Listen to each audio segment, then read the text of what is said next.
Do you think the events unfolding in Syria are in line with the interests of the Syrian people?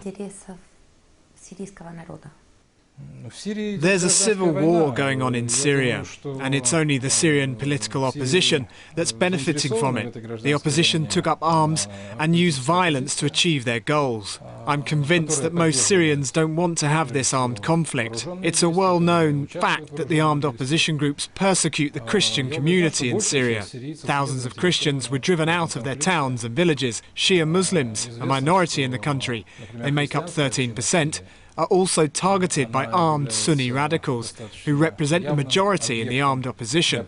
Minorities are killed, as we saw in Hula, and driven out. There is a town in Syria called Hama. Right now it is controlled by militants, and there are basically no local residents left in Hama. They have either been killed or fled the city. And in this situation, the so-called Friends of Syria and Hillary Clinton tell us that the armed opposition is fighting for democracy. The armed opposition is not fighting for democracy. They are fighting for dictatorship. It will be a dictatorship of the forces that they are trying to bring to power to replace Assad. It's clear by now that it has nothing to do with democracy. We can draw this conclusion from the way this armed opposition is acting. They don't want any negotiations. They don't want to comply with the Annan plan. They don't want to create a transition government. They don't want anything. What they want is to have all the power in the country. I don't quite understand how the US can support the armed opposition, because these are the same kind of people who blow up American soldiers in Afghanistan and Iraq, the same kind of people who kill NATO troops in Afghanistan. In the same country they are considered enemies of the United States, while here they are treated as allies. I don't think this insurgency would have any serious prospects without support, but they have this external financial and political support. They get weapons from outside. Therefore, it's not simply an uprising without a serious future. It's a civil war that split the country in half as a result of external interference. But what are these outside forces actually trying to achieve? Why would they want to wage war? The US in particular wants to topple the Assad regime, which has long been considered anti-American. I believe Assad's good relations with Russia have also played a role. Washington treats any government on friendly terms with Russia with a degree of skepticism, to put it mildly. So they would never rather replicate it with a regime more supportive of the US. As for Islamist or Wahhabi monarchies in the Gulf, like Saudi Arabia, Qatar or Bahrain, they seek to model the Syrian regime after their own.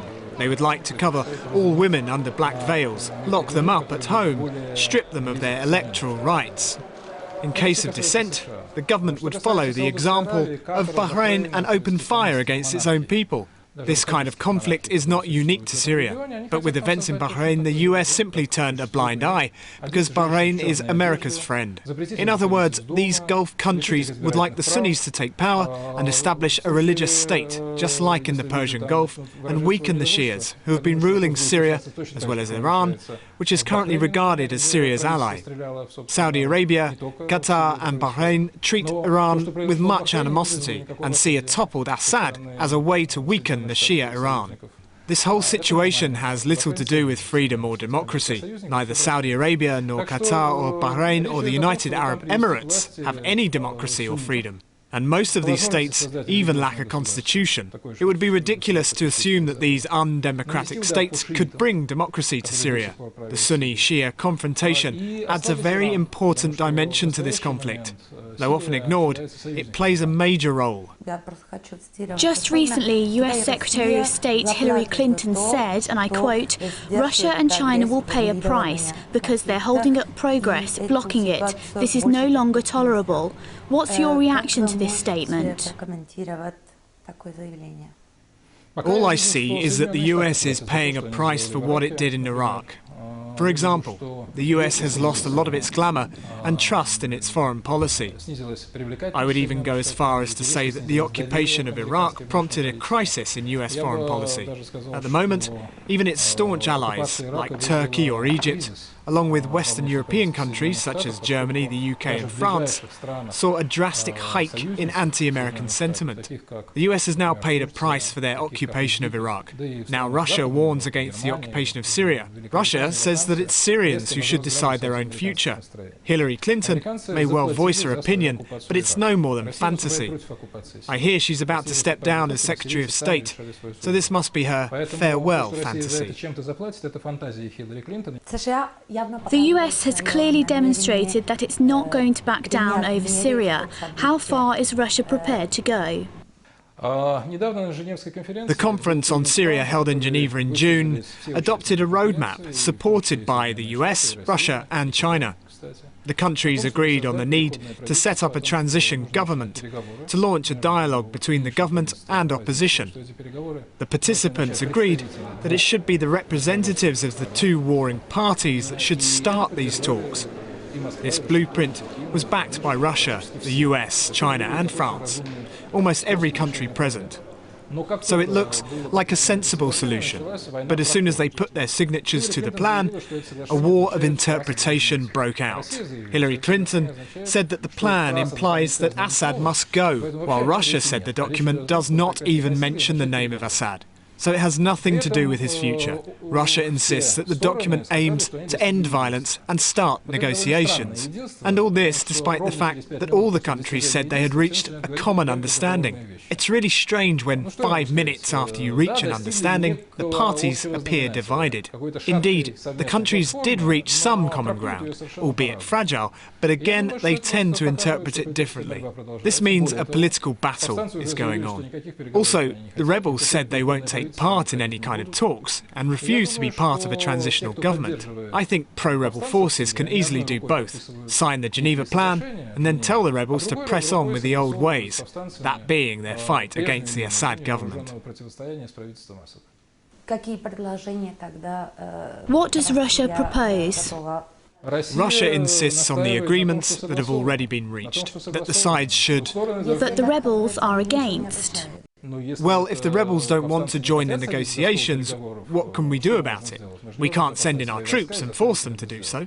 All we can do is to work hard to persuade the US to use their leverage. Washington signed the Geneva Plan to set up a transition government.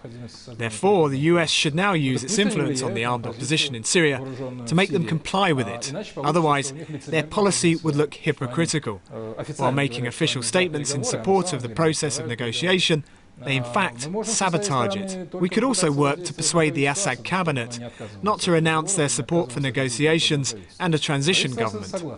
In fact, the Assad government has agreed to the plan, and it is only the armed opposition, the rebels, who are against it. The US says the rebels are ready to join the negotiations only after Assad has resigned. But this was never mentioned at the Geneva conference. We never signed any document that would say that Syria must change its regime under the influence of the external players. We say Syrians must make their own decision. This is Russia's stance. Russia cannot work miracles. However, it can and will maintain its stance. Many experts say that for the US, a war in Syria would pave the way to attack Iran. Do you think this scenario is possible? I believe there's been too much speculation on this issue. Personally, I don't quite see how a possible military strike against Iran is connected with Syria's future. Amidst the economic havoc and domestic hostilities, Syria is clearly out of shape to attack any of the US allies in the Middle East. So, should the US decide to wage a war on Iran, Syria will have little to do with it. Perhaps it could be a strategic base. There are many US allies in the Middle East, for example Jordan, but nobody ever calls Jordan a strategic base to attack Iran. I would not take these speculations seriously. To me, the issues of Iran and Syria are poles apart. Damascus is thought to be Iran's ally, so you need a regime change in Syria in order to weaken Iran. But in my opinion, this is all very far-fetched. Right now, Syria can't be a fully fledged ally to Iran. Too focused on its own domestic affairs, it can neither send its troops abroad nor cause any trouble for America's allies in the Middle East. So the argument that the US needs to crush Syria before taking on Iran holds little water. You know that the issue of Iran is not about its military expansion or aggression. It's all about the nuclear weapons that Iran may acquire. This was a hot topic long before the Syria crisis. It's been on the agenda for about 12 years, with the US strongly against Iran going nuclear. This alone is enough to prove that the issues of Syria is very different from that of Iran. I would not link these two issues closely together.